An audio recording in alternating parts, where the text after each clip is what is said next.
Dear students, welcome to new topic. We are studying about the pharmacokinetics. और हमने पहले discuss किया था कि फार्माकोकाइनेटिक्स क्या है. फार्मा मीन ड्रग और काइनेटिक्स मीन मूवमेंट. तो ये बॉडी के अंदर ड्रग का मूवमेंट है और इसी के चलते हमने एब्जॉर्प्शन पढ़ा, डिस्ट्रीब्यूशन पढ़ा और बारी है मेटाबॉलिज्म की और बायो ट्रांसफॉर्मेशन. फिर से इसको एक बार रिपीट कर लें कि pharmacokinetics, pharma mean drug and kinetics mean movement. ये ड्रग का जो मूवमेंट है बॉडी के अंदर होता है इसको हम फार्माकोकाइनेटिक कहते हैं. और ये चार फेजेस में, चार मैकेनिज्म से होता है. Number one is absorption, second metabolism, then distribution, then metabolism, then excretion, ADME. मैंने आपको बताया था कि एब्जॉर्प्शन का मतलब ड्रग का ब्लड में पहुंचना. ड्रग जो है डिफरेंट बायोलॉजिकल बैरियर्स को क्रॉस करके वो ब्लड में पहुंच जाती है. उसके बाद में जो ड्रग है वो ब्लड से टिश्यूज़ में और सेल्स में पहुंचती है, उसे डिस्ट्रीब्यूशन कहते हैं. और जब ये अपना एक्शन प्रोड्यूस करने के बाद में तो या इस डिस्ट्रीब्यूशन के बाद में जो इसका मेटाबॉलिज्म होता है. मेटाबॉलिज्म किसे कहते हैं हम आप आइए स्टार्ट करते हैं. तो यहाँ देखें आप, मेटाबॉलिज्म और बायो ट्रांसफॉर्मेशन. मैंने आपको बताया कि ड्रग एब्जॉर्ब हुई, डिस्ट्रीब्यूट हुई और अब जो है इसका मेटाबॉलिज्म होगा. मेटाबॉलिज्म में क्या होगा कि ड्रग जो है ये मेटाबोलाइट्स बनेंगे. इसके ड्रग जो है लिपिड सॉल्युबल ड्रग जो है वो वाटर सॉल्युबल में कन्वर्ट होगी और वहाँ से वो एक्सक्रीट आउट हो जाएगी, बॉडी से बाहर निकल जाएगी. ये मेटाबॉलिज्म की बात हम करते हैं. बायो ट्रांसफॉर्मेशन भी इसको कहते हैं. तो ये बायो ट्रांसफॉर्मेशन, यहाँ आप देखें कि bio transformation means chemical alteration of drug. ये ड्रग का केमिकल अल्टरेशन है बॉडी के अंदर. मतलब बॉडी जो है, बॉडी के अंदर केमिकली चेंज हो जाती है ड्रग और जिससे कि वो आसानी से बाहर निकल सकती है. निकलना क्यों ज़रूरी है इसका? क्योंकि अगर ड्रग बॉडी में पड़ी रहेगी, क्योंकि आप जानते हैं कि जो ड्रग है वो बेसिकली फॉरेन सब्सटेंस है, हम इसको बाहर से लेते हैं. और अगर ये बॉडी में रहेगी तो इसके जो टॉक्सिन्स बनेंगे और टॉक्सिन जो है टॉक्सिसिटी प्रोड्यूस करेंगे और बॉडी के अंदर ये प्रॉब्लम क्रिएट करेंगे, नुकसान देंगे. तो इसलिए क्या है, हमारी बॉडी जो है इसको पहले से एक सिस्टमेटिक वे में इसको निकालती है. तो इसको क्या है कि ये केमिकल अल्टरेशन है. मेटाबॉलिज्म जो है ड्रग का केमिकल अल्टरेशन है, केमिकली चेंज होती है ड्रग बॉडी के अंदर. इसको हम बायो ट्रांसफॉर्मेशन कहते हैं. नाम से इंडिकेट होता है बायो ट्रांसफॉर्मेशन. तो यहाँ हम देखें कि it is needed to render non polar और लिपिड सॉल्युबल ड्रग और कंपाउंड टू पोलर और लिपिड इंसॉल्युबल कंपाउंड. मैंने आपको वजह से पहले बताया कि ये क्या है, इसमें बेसिकली होता क्या है कि जो नॉन पोलर और लिपिड सॉल्युबल ड्रग है या कंपाउंड है वो पोलर और लिपिड इनसॉल्युबल ड्रग में कन्वर्ट हो जाती है, जिससे कि so that they are not reabsorbed, जिससे कि वो रीएब्जॉर्ब ना हो पाए in the renal tubule and are excreted, जिससे कि वो लिपिड सॉल्युबल से वाटर सॉल्युबल में कन्वर्ट हो जाती है, जिससे कि उसका रीअब्जॉर्प्शन नहीं होता किडनी में और रीनल ट्यूबुल्स में और वो जो है एक्सक्रीट हो जाती है ड्रग. ये पर्पज़ है बायो ट्रांसफॉर्मेशन और मेटाबॉलिज्म का.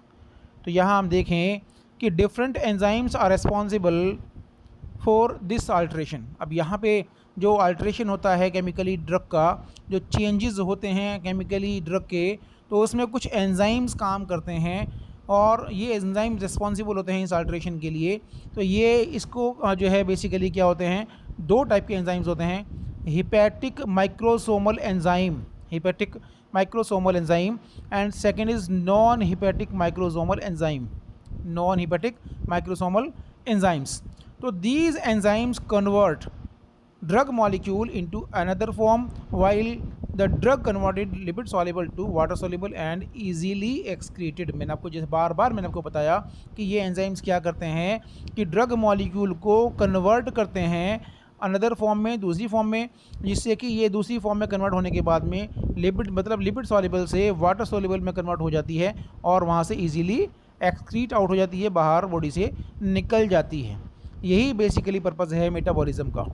आगे हम देखें मैकेनिज़्म, ये अब देखिए इसमें mechanism which metabolize drug essentially foreign substance. मैंने आपको बताया कि जो ड्रग है बेसिकली क्या है, एक फॉरेन सब्सटेंस है, बाहर से लिया गया सब्सटेंस है जो बॉडी के अंदर प्रॉब्लम भी क्रिएट करेगा अगर वो अननेसेसरी पड़ा रहेगा तो एक बेसिकली वो फॉरेन सब्सटेंस है। अब इस फॉरेन सब्सटेंस को जो बॉडी हमारी क्या करती है, इस ड्रग को मेटाबोलाइज करती है।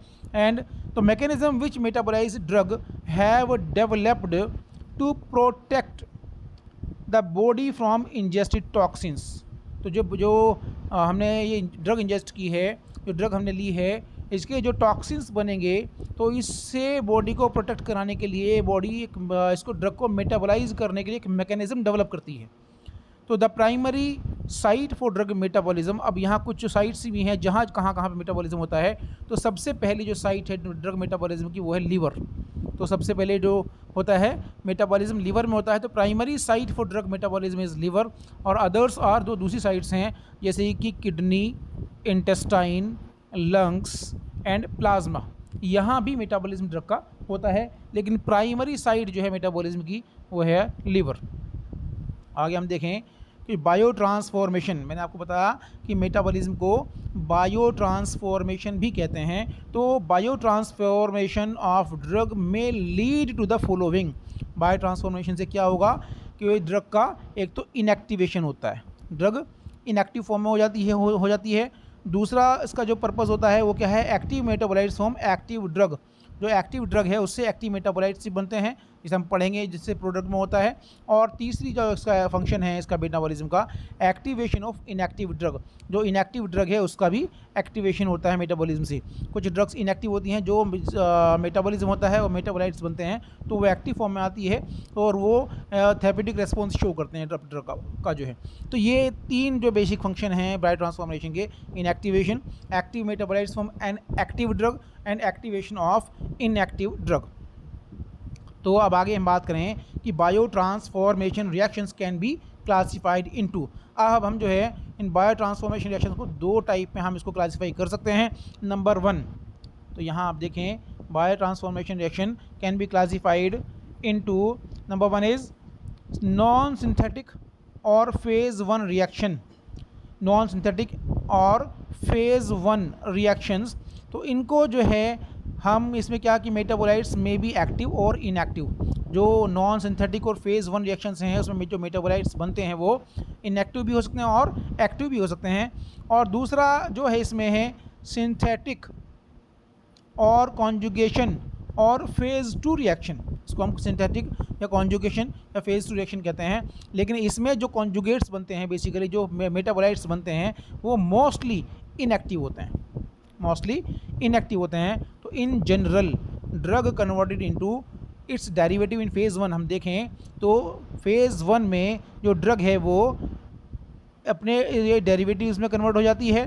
वहीं फेज़ 2 में, सेकंड फेज़ में, ये कॉन्जुगेशन होता है और कॉन्जुगेट्स बनते हैं, इसके कॉन्जुगेटेड मॉलिक्यूल्स बनते हैं।